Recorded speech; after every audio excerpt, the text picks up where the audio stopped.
আরেকটা বলছে যে নিকৃষ্ট মানুষ কারা, মন্দ লোক কারা? আল্লাহ বলে যারা তাদের মনের চাহিদার অনুসরণ করে। আল্লাহর বিধান, রসুলের বিধান, কোরআনের বিধান, সুন্নাহর বিধান, এত কিছু আমি দাঁড়ি না। আমার দরকার হলো আমার মনে যা চায় তা। চুল আমার মন মতো, জামা আমার মন মতো, কাপড় আমার মন মতো, আমার আয় রোজগার, আমার ব্যবসা, আমার বাজার, আমার সব আমার মন মতো, আমার যা মন চায় তা।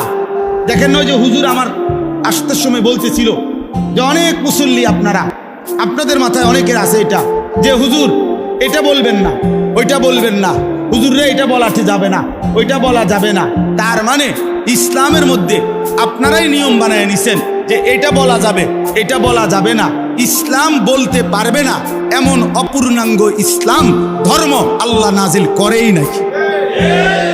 পৃথিবীতে বলা যাবে না, পৃথিবীতে দিক নির্দেশনা নাই এমন কোনো বিষয় ইসলামের মধ্যে নাই। এটা হতেই পারে না।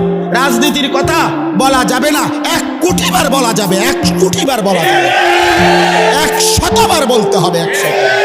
রাজনীতিবিদও আখিরাতে আল্লাহর বিচারের মুখোমুখি হইতে হবে। ওরেও জাহান্নাম থেকে বাঁচানো দরকার, ওরেও জান্নাতের রাস্তা দেখানো দরকার। এমপি মন্ত্রীও তো বাঁচতে হবে, কথা বলে না কেন? মেম্বার চেয়ারম্যানও তো বাঁচতে হবে। তো তার লাগে কোনো দিক নির্দেশনা নাই, তার কোনো শরীয়ত নাই, তার কোনো হালাল হারাম নাই। তো এটা হুজুরি কইতো না তো কেডা কইবে না? এটা আমেরিকার প্রেসিডেন্টে কইবে নাকি? তো বলবে না কেন? বলবে না কেন? বলবে না কেন? আমার শায়েখ আল্লামা মুফতি মুশতাকুন নবী কাসিমি হুজুর এটা কথা সুন্দর বলে যে হে মুসলমান, মনে রাখেন আপনি যেখানে ভোট দিছেন হতে পারে ওই মার্কাওয়ালা জিতে নাই, আপনি মনে করছেন আপনার ভোটটা ফসা গেছে। হুজুর বলে না, দিনদার ইমানদার আল্লাহ ভীরুকে যদি আপনি এই রায়টা দিছেন, হতে পারে আপনার ভোট পড়ছে কিন্তু আপনার ইমান ঠিক হয়ে গেছে, আখিরাত বাইচা গেছে, আখিরাত বাইচা গেছে, আখিরাত বাইচা গেছে। মামুলি বিষয় না। ইসলাম সব বিষয়ে দিক নির্দেশনা দিবে। এটাই ইসলাম, এটাই পূর্ণাঙ্গ, এটাই কমপ্লিট কোড অফ লাইফ, এটাই পূর্ণাঙ্গ জীবন। অতএব আপনারা সকল বিষয়ে ওলামায়ে কেরাম থেকে দিক নির্দেশনা নেবেন, বলেন ইনশাআল্লাহ। ওয়াত্তাবাউ শাহওয়াত, মনের ইচ্ছা মতো কোনো ক্ষেত্রে চলা যাবে না, ঘরেও না, সমাজেও না, রাষ্ট্রেও না, দেশেও না, রাজনীতিতেও না, বাজারেও না, ব্যবসাতেও না। মুমিন চলবে সব ব্যাপারে আল্লাহ এবং তার রাসূলের সাল্লাল্লাহু আলাইহি সাল্লাম নির্দেশনা অনুপাতে। ফাসাউফা ইয়ালকাউনা গাইয়া, আল্লাহ বলে এই 2টি মন্দ অভ্যাস যার, 1 নামাজকে নষ্ট করে, 2 নিজের মন মতো চলে, আল্লাহ রসুলের বিধানের কোনো তোয়াক্কা করে না, আল্লাহ বলেন জাহান্নামের নিকৃষ্ট গর্ত গাই। জাহান্নামের মধ্যে একটা গর্ত আছে গাই, গাই এই গর্তের নাম জাহান্নামের সবচেয়ে কঠিন আযাব। হাদিসের মধ্যে আছে, তাফসিরে, ওই গর্তের মধ্যে থাকবে।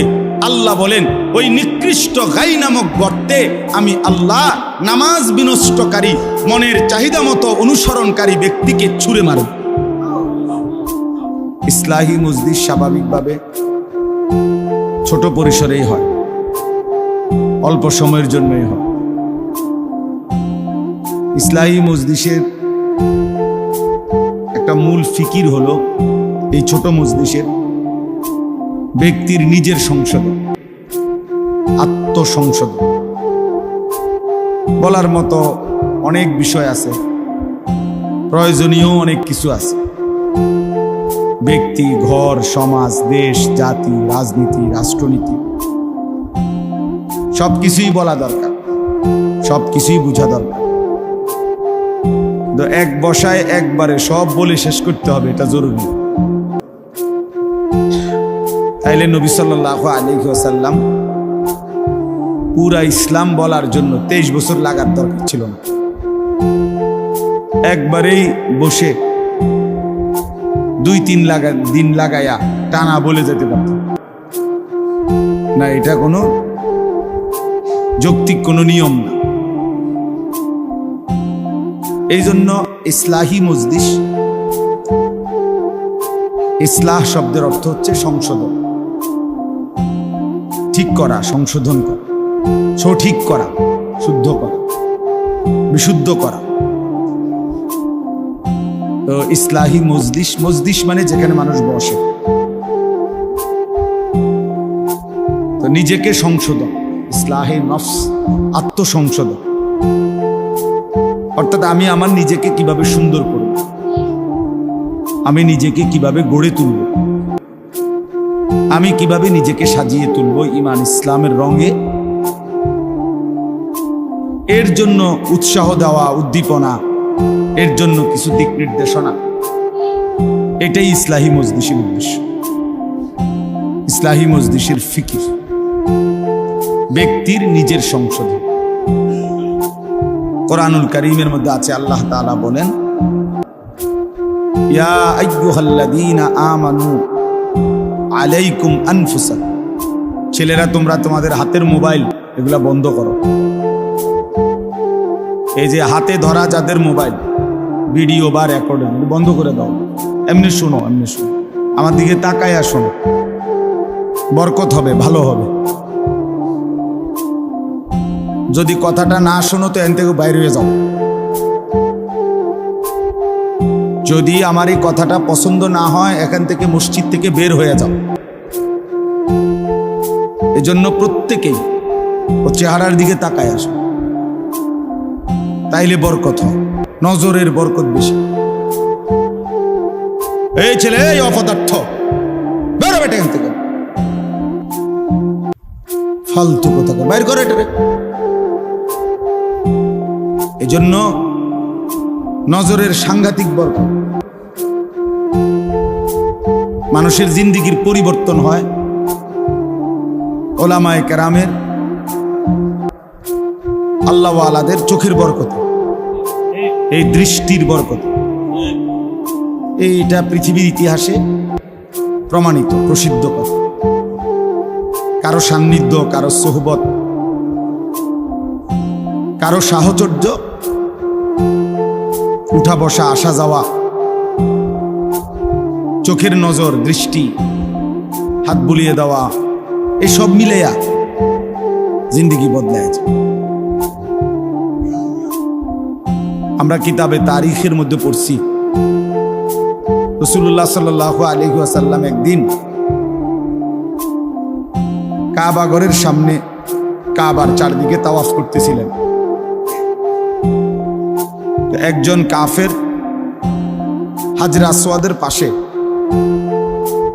তরবারি, ছুরি কোমরে নিয়ে ছদ্মবেশে দাঁড়িয়েছিল, বারবারই সুযোগ খুঁজতেছিল আল্লাহ নবী সাল্লাল্লাহু আলাইহি ওয়াসাল্লামকে ছুরি দিয়ে আঘাত করুন। নবী সাল্লাল্লাহু আলাইহি ওয়াসাল্লাম তার একদম কাছাকাছি গিয়ে তার বুকে হাত দিয়ে নবীজি সাল্লাল্লাহু আলাইহি সাল্লাম তাকে বললেন, কিছু ভাবতেছ? কোনো কিছু কি ফিকির করতেছ?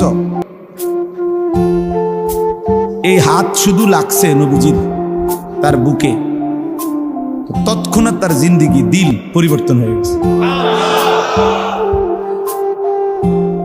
সে বলছে, লা আনতা আবগাজুন নাস ইলাইয়া, মুহাম্মদ, এই কিছুক্ষণ পূর্বে তুমি ছিলে আমার কাছে সবচেয়ে অপছন্দনীয়, আবগাজ। ফালআনা লা আনতা আহাব্বু ইলাইয়া, কিন্তু এখন তুমি আমার কাছে এই মুহূর্তেই আবার সবচেয়ে প্রিয় হয়ে গেল। আহাব্বুন নাস ইলাইয়া, সবচেয়ে প্রিয় মানুষ হয়ে গেল। এই যে স্পর্শ। হযরত ওমর রাদিয়াল্লাহু তাআলা আনহু তিনি বলছেন যে আমি একদিন একটা বিষয় নবীজি সাল্লাল্লাহু আলাইহি ওয়াসাল্লাম, নবীজি বলছেন আমি বুঝতেছিলাম না। তো নবীজি সাল্লাল্লাহু আলাইহি ওয়াসাল্লামকে আমি কয়েকবার রিপিট করছি, জিজ্ঞাসা করছি, দোহরাইছি বুঝার জন্য। আল্লাহর নবী সাল্লাল্লাহু আলাইহি ওয়াসাল্লাম বললেন, বুঝলেন যে আমি বুঝতেছি না। তখন নবীজি সাল্লাল্লাহু আলাইহি ওয়াসাল্লাম আমাকে কাছে টেনে এনে আমার বুকে হাত বুলিয়ে দিলেন। এরপরে বললেন, এবার বুঝছো? হযরত ওমর রাদিয়াল্লাহু তাআলা আনহু বলেন, এবার আমি শুধু বুঝলাম না, বরং আমার চক্ষু খুলে গেল। হাত্তা আনজুরা